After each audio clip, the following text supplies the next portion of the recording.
আসসালামু আলাইকুম। Commerce clan commerce কোচিংয়ে সকলকে আবারও স্বাগতম। আলোচনা হচ্ছিল দশম অধ্যায়ে আর্থিক অবস্থার বিবরণী নিয়ে। স্পেশালি আমরা এটা এসএসসি পরীক্ষার্থীদের জন্য তৈরি করেছিলাম, যেটা কিনা একটু সংক্ষিপ্ত, একটু সহজে। তো এটা সহজ 3 ধাপে আর্থিক বিবরণী তৈরি করার রুলস শিখাচ্ছিলাম, বিশদায় বিবরণী। সেটার আজকে তৃতীয় পর্ব। 2টা পর্ব আগে হয়ে গেছে, মোট মুনাফা এবং পরিচালন মুনাফা, যেটা তোমরা অলরেডি মোটামুটি ধারণা পেয়ে গেছো। আগে থেকেও পারো, সহজ করে এখন একটা ধারণা পাইলা। তো আজকে আমরা শিখাবো এই নিট মুনাফা বা তৃতীয় ধাপটি।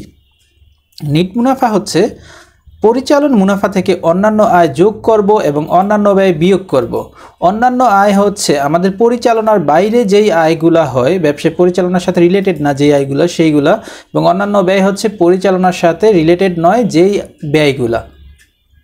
আমরা তাহলে সেটা মুনাফা, নিট মুনাফার সংজ্ঞা আকারে বলতে পারি পরিচালন মুনাফা থেকে অন্যান্য আয় যোগ ও অন্যান্য ব্যয় বিয়োগ করে যা অবশিষ্ট থাকে তাই হইল নিট মুনাফা। অন্যান্য আয় কোনগুলা হইতে পারে?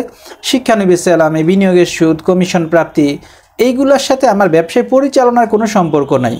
এইগুলা ছাড়াও এই ব্যয়গুলো, এই আয়গুলো ছাড়া আমাদের ব্যবসায় পরিচালনা করা সম্ভব। এবং অন্যান্য ব্যয়, ঋণের সুদ, বিবিধ ক্ষতি অর্থাৎ দুর্ঘটনা বা হারিয়ে যাওয়া, বিভিন্ন কারণে যে ক্ষতিগুলো সেইগুলা, এবং ব্যাংক জমাতিরিক্তের সুদ, এই ব্যয়গুলো ছাড়া আমাদের ব্যবসায় পরিচালনা করা সম্ভব। এই জন্য এগুলোকে আমরা অন্যান্য ব্যয় বলি, অর্থাৎ অন্যান্য আয় যোগ হবে, অন্যান্য ব্যয় বিয়োগ হবে। আমরা যদি ছক আকারে দেখি, সেটা হচ্ছে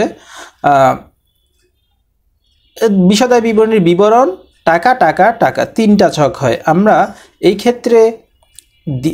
ক্ষেত্রে আমরা প্রথম কলামে টাকা বসিয়ে দ্বিতীয় কলামে যোগফলটা বসাইতে পারি এবং আয় থেকে ব্যয় বাদ দিয়ে সরাসরি এখানে রেজাল্টটা নিয়ে আসতে পারি। অথবা এইভাবে দ্বিতীয় কলামে টাকা বসাইয়ে আমরা তৃতীয় কলামে রেজাল্টটা নিয়ে একবারেও যোগ করতে পারি। আমি এখানে জাস্ট একটা ডেমো দেখাইছি, একটু পরেই এর সবগুলা অন্যান্য আয়ে যা যা আছে এই সবগুলা এবং অন্যান্য ব্যয়ে যা যা আছে এই সবগুলো নিয়ে বিস্তারিত আলোচনা শুরু হচ্ছে পরের স্লাইডে। দেখি অন্যান্য আয়গুলা ফার্স্টে দেখব। অন্যান্য আয়ের মাঝে আছে কমিশন প্রাপ্তি। কমিশনটা হচ্ছে ব্যবসায় করতে গেলে আমাদের যদি পণ্য বিক্রির জন্য বা আমাদের কাস্টমার আনার জন্য যদি কাউকে আমরা কমিশন দেই, ধরো বিভিন্ন ব্রোকার বা দালালকে যদি কমিশন দেই, এইটা যদি দেই তখন কমিশন প্রদান। তো কেউ যদি আমাদেরকে দেয় এরকমভাবে, সেটা হচ্ছে কমিশন প্রাপ্তি। বাট্টা প্রাপ্তি হচ্ছে আমরা পাওনাদারকে টাকা পরিশোধ করার সময় কিছু টাকা ডিসকাউন্ট অনেক সময় পাই, আমরাও দেই। যদি পাই সেটা হচ্ছে অন্যান্য আয়, আর দিলে এটা আমরা আগে আলোচনা করেছিলাম পরিচালন ব্যয় পরে।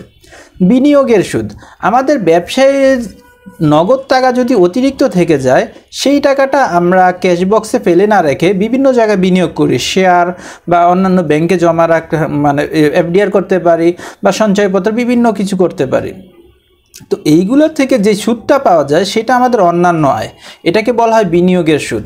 ব্যাংক জমার সুদ, আমাদের নগদ টাকার পাশাপাশি ব্যাংক ট্রানজ্যাকশন হয়, বর্তমান সময়ে ব্যাংক ট্রানজ্যাকশনটাই বেশি হয়। তো এই ব্যাংকে যে টাকাটা থাকে এটার যে উপর ন্যূনতম একটা ইন্টারেস্ট বা সুদ দিয়ে থাকে, ব্যাংকগুলো দিয়ে থাকে, এইটা আমাদের জন্য অন্যান্য আয়, এটাকে আমরা বলি ব্যাংক জমার সুদ।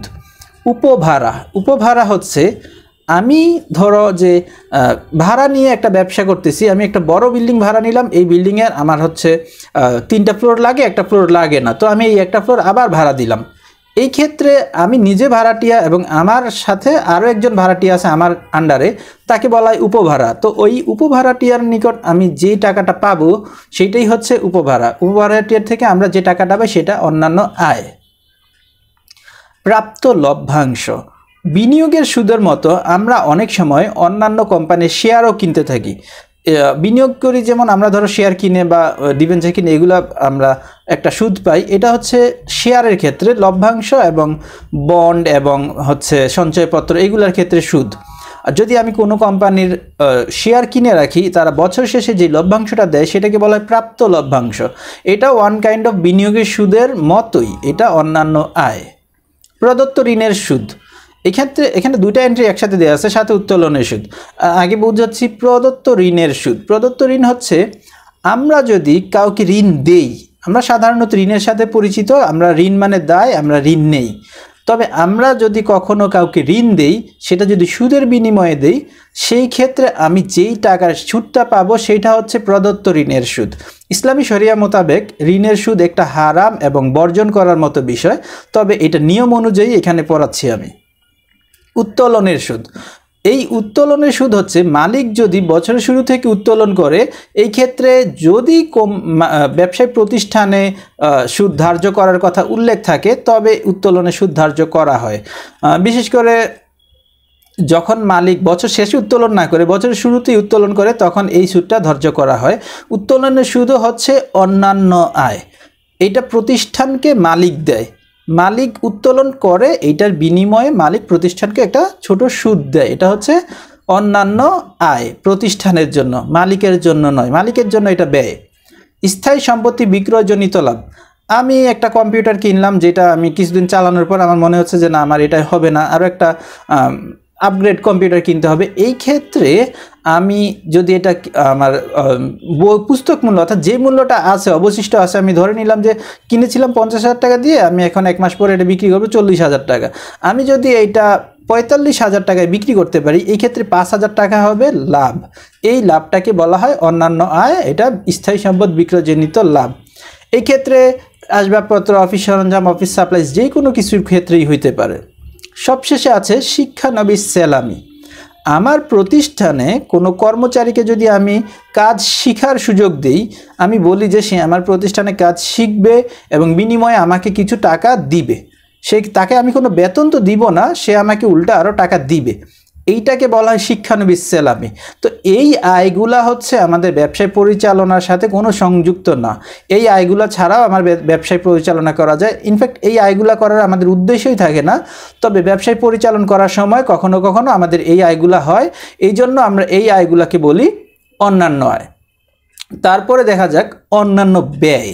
অন্যান্য ব্যয় কোন কোনগুলা, সেগুলো হচ্ছে ঋণের সুদ। সাধারণত আমরা যে ঋণ বুঝি, আমার টাকার প্রয়োজন, আমি ব্যাংক থেকে বা অন্য কোনো প্রতিষ্ঠান থেকে ঋণ নিলাম, সেই ঋণের বিপরীতে আমাকে একটা সুদ দিতে হবে, আমাকে কেউ ঋণ এমনি এমনি দেয় না, তখন এই সুদটা হচ্ছে আমাদের অন্যান্য ব্যয়।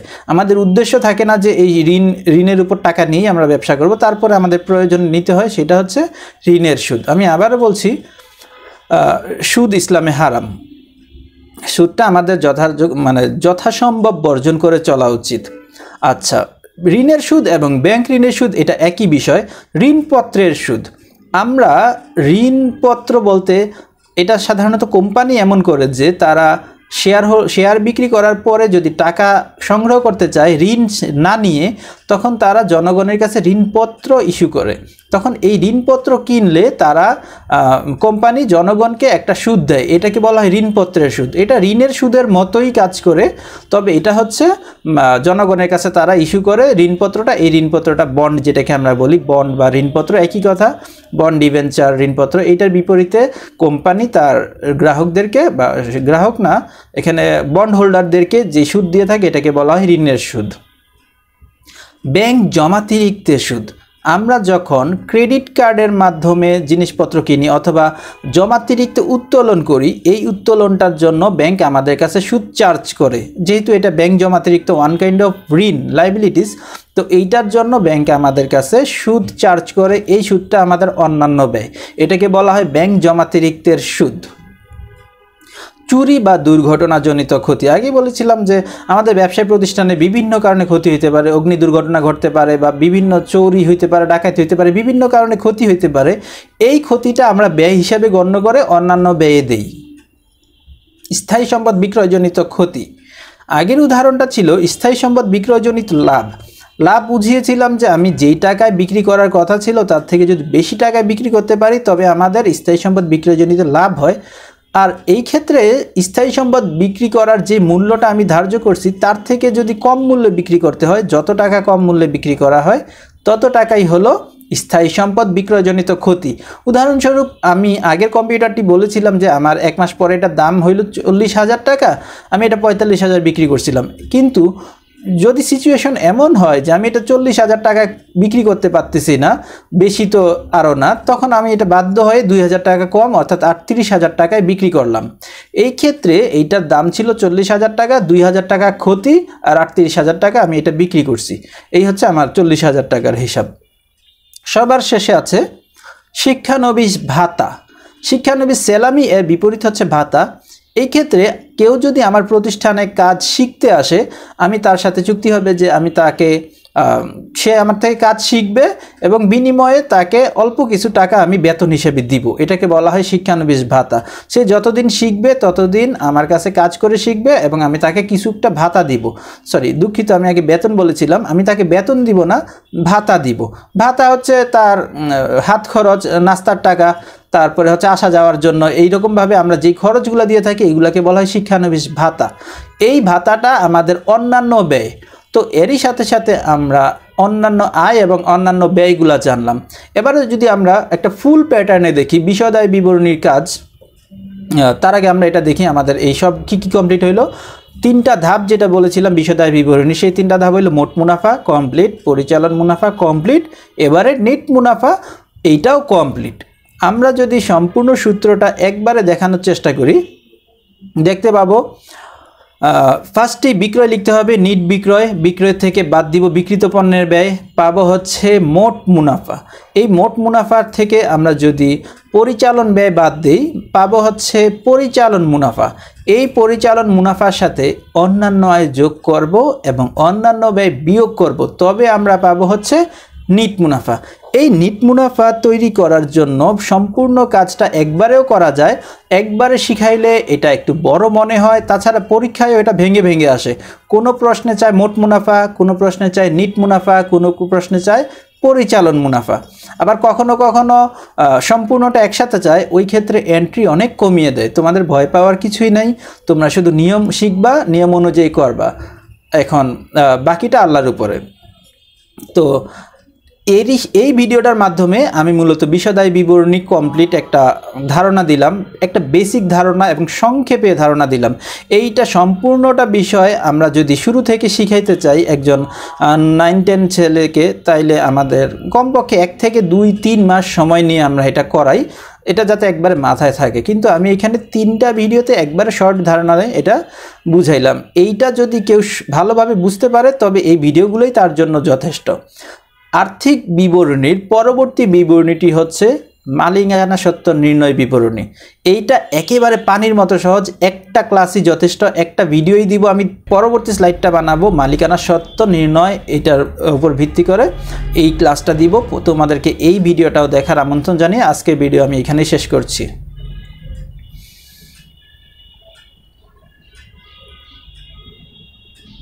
Commerce and Commerce Coaching. Thanks for watching full video.